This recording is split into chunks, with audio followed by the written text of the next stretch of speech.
بعد اللي حصل مع كريم في البيت المهجور، كان عارف إن الرعب اللي شافه مش مجرد حادثة عادية، كان مجرد البداية. الدفتر الأحمر اللي أخدوه من البيت بقى جزء من حياته، وكل صفحة فيه بتحسسه إن البيت دايما بيتابع كل خطوة. الغموض زاد والأسئلة بدأت تتراكم. مين اللي موجود ورا البيت؟ ليه البيت ده مسحور بالشكل ده؟ واللي أهم، هل كريم هيقدر يكتشف الحقيقة قبل ما الرعب يسيطر عليه نهائيا؟ ركز كويس، لأن اللي جاي أقوى، واللي هيحصل هيدخلك في دوامة رعب أكتر من أي مرة قبل كده. لو مش مشترك، اشترك وفعل الجرس عشان ما تفوتش أي لحظة. كريم قاعد في أوضته، الدفتر الأحمر قدامه مفتوح على صفحة جديدة، الكلمات مكتوبة بحروف غريبة، وكل حرف بيشوفه بيتحرك كأنه بيهمس له. حاول يقفل الدفتر بس الإيدين مش بيسمعوه، كأن قوة غريبة ماسكة فيه. فجأة سمع صوت الريح من النافذة رغم إن كل الشبابيك مقفولة، وبدأ يسمع همسات: انت مش لوحدك، الحق الحقيقة. قلبه بدأ يدق بسرعة وكل عظمة في جسمه بترتجف. حس إنه لو تجاهل الصوت ده حاجة أكبر من خوفه هتسيطر عليه. اتنفس بعمق وقرر يقلب الصفحة، ولما شاف الرسمة اللي فيها شعر بصدمة كبيرة.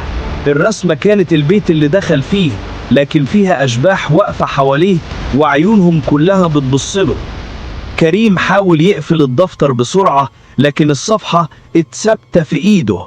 فجأة الأرض تحت رجليه اهتزت وكأنه بيعيش نفس إحساس البيت. أصوات صرخات مكتومة جاية من كل حتة، وكل مرة يسمع فيها بيحس إن الغرفة بتكبر وتضيق في نفس الوقت. الريح زادت والدفتر بدأ يهتز. كريم قلبه وقع من الرعب. فجأة ظهرت صفحة جديدة مكتوب فيها: اللي يشوف ده لازم يواجهه. حس إحساس غريب إنه بيتسحب في عالم تاني، وبدأ يسمع خطوات حواليه، خطوات قريبة، وكل خطوة بتزود توتره. الهمسات زادت وكل صفحة في الدفتر كانت بتتحرك لوحدها. صورته كانت بتظهر جوه الصفحات بس مش شكلها الطبيعي، شكل مشوه، عيونها كبيرة ومخيفة وفمه مفتوح في صرخة. كريم حاول يبعد لكن رجليه اتحبسوا في الأرض. حس إن الدفتر مش مجرد دفتر، ده كيان حي، وكل مرة يقلب صفحة الصوت العميق بيرجع يقوله: اللي يخاف هيفضل هنا، اللي يتحلى بالشجاعة هيكتشف الحقيقة. كريم قلبه وقع لكنه حس برغبة جديدة يواجه، يكتشف. وفجأة حس بالدفتر بينسحب من إيده كأنه بيتحرك لوحده.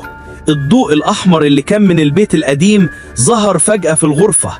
كريم حاول يصرخ لكن صوته وقع، والضوء بدأ يزيد تدريجيا لدرجة إنه مضى على كل حاجة حواليه. فجأة ظل طويل ومظلم ظهر قدامه، شكله مش بشري، وكل مرة بيقرب البيت كله بيتغير حوالينه. الأرض بتتهز، الحيطان تصدر صرير رهيب. كريم حاول يتحرك لكن رجليه كانت ثابتة، وكل مرة يلمس صفحة من الدفتر الصوت العميق بيرجع يقوله: اللي يخاف هيفضل هنا، اللي يتحلى بالشجاعة ممكن ينجو. كريم مسك الدفتر بسرعة لكن الكلمات كانت بتتحرك قدامه. الصفحة اللي فتحها ظهر فيها رسمه وهو واقف في الغرفة، وورا ظهره ظل غامض. فجأة سمع خطوات حواليه بس مفيش حد. قلبه وقع من الرعب. فجأة الضوء الأحمر اتحول لشكل باب. الباب ده كان بيتنفس وكأن كل حاجة حوالينه مش حقيقية. المرايات اللي حوالينه بدأت تعكس صور مش طبيعية، وجوه ناس ماتوا، وجوهه هو متغيرة. كل خطوة يخطيها البيت بيزيد ضغط على قلبه. كريم حس إن الهواء حواليه بقى تقيل، كل نفس بياخده كأنه بيتنفس نار. فجأة صفحات الدفتر اتقلبت بسرعة وكل حرف فيها بيضوي. كلمة ظهرت مكتوبة بخط كبير: اللي يقرب هيكتشف السر. فجأة ظهر صوت مكتوم بيقوله: أخيرا وصلت. حاول يدور حواليه، مفيش حد، بس ظل غريب اتلمس ورا ظهره. كريم قلبه وقع من الرعب، لكنه حاول ياخد نفس عميق. لو هيواجه الرعب ده دلوقتي ممكن ينجو. البيت بدأ يهتز أكتر، الأرض تحت رجليه بتتهز بشكل مفاجئ. فجأة صفحات الدفتر اتنثرت حواليه زي ورق في عاصفة. الضوء الأحمر بدأ يتمدد حوالين الغرفة، وكأن كل حاجة فيها عايزة تشد كريم جواها. فجأة ظهر ظل طويل ومظلم قدامه، شكله مش بشري، وكل مرة بيقرب البيت كله بيتغير حوالينه. الأرض بتتهز، الحيطان تصدر صرير رهيب. كريم حاول يتحرك لكن رجليه كانت ثابتة، وكل مرة يلمس صفحة من الدفتر الصوت العميق بيرجع يقوله اللي يخاف هيفضل هنا، اللي يتحلى بالشجاعة ممكن ينجو. كريم مسك الدفتر بس الصفحة ثبتت في ايده. فجأة الأرض تحت رجليه اهتزت، وكأنه بيعيش نفس إحساس البيت. أصوات صرخات مكتومة جاية من كل حتة، وكل مرة يسمع فيها بيحس إن الغرفة بتكبر وتضيق في نفس الوقت. الريح زادت والدفتر بدأ يهتز. كريم قلبه وقع من الرعب. فجأة ظهرت صفحة جديدة مكتوب فيها اللي يشوف ده لازم يواجهه. حس إحساس غريب إنه بيتسحب في عالم تاني، وبدأ يسمع خطوات حواليه، خطوات قريبة، وكل خطوة بتزود توتره. الصدى الطويل اللي ظهر قبله بدأ يتحرك، كل مرة بيقرب الأرض تحت رجليه بتتهز. فجأة حس إيد ماسكة فيه من غير ما يشوف حد. الصوت العميق رجع يقوله مفيش مفر، الحقيقة لازم تتشاف. كريم قلبه وقع لكنه حس رغبة شديدة يعرف النهاية. فتح صفحة جديدة في الدفتر وكل كلمة فيها بتلمع. فجأة الصورة اللي فيها اتغيرت، وشه هو بس مغطى دم وعيونه واسعة بشكل مخيف.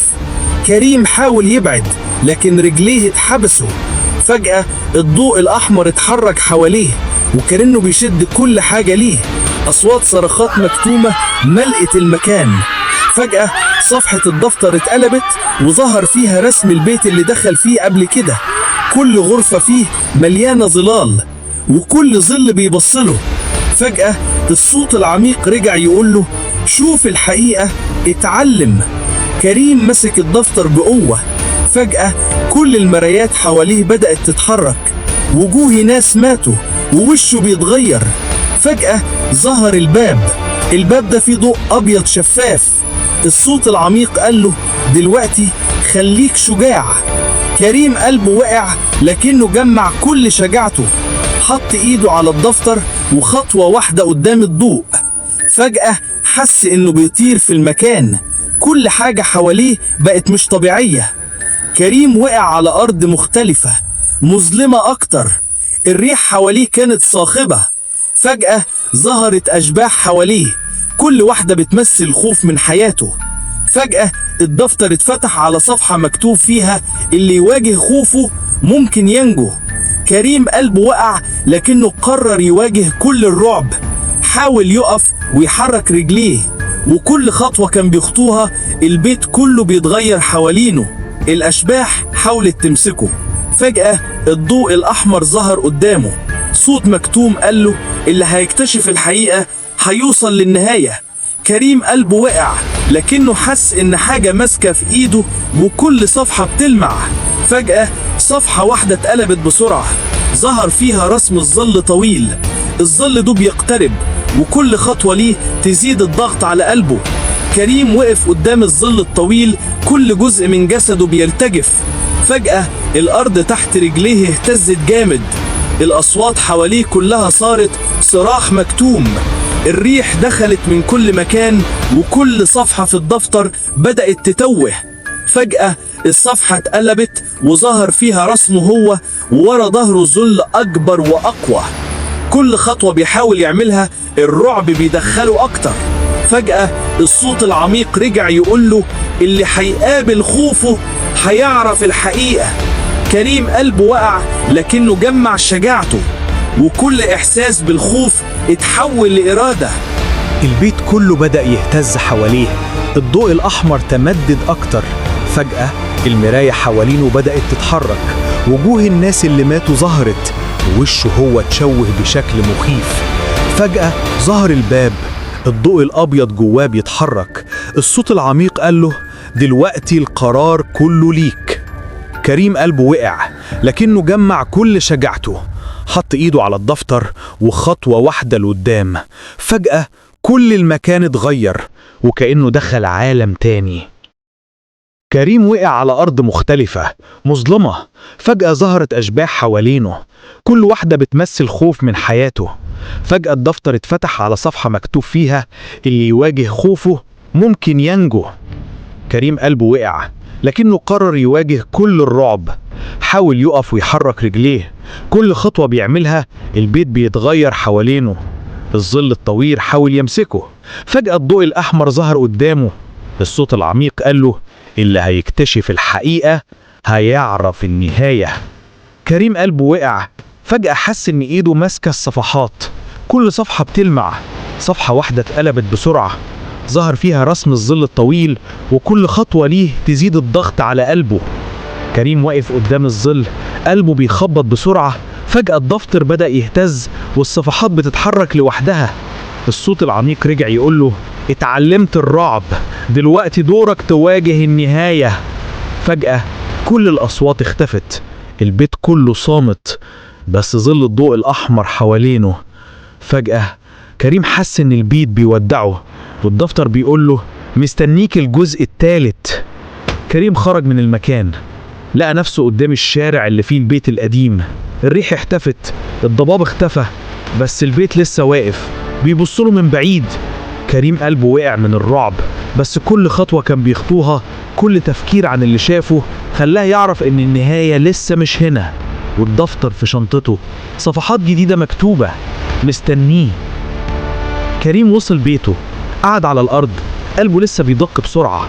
فجأة فتح الدفتر، صفحة جديدة مكتوب فيها: اللي هيكمل الجزء الثالث هيعرف الحقيقة الكاملة، واللي شافه لحد دلوقتي مجرد البداية. كريم حس إن حياته اتغيرت للأبد، وكل ضلمة يقابلها، كل صمت يسمعه، هيفكر في البيت وفي الرعب اللي لسه مستنيه.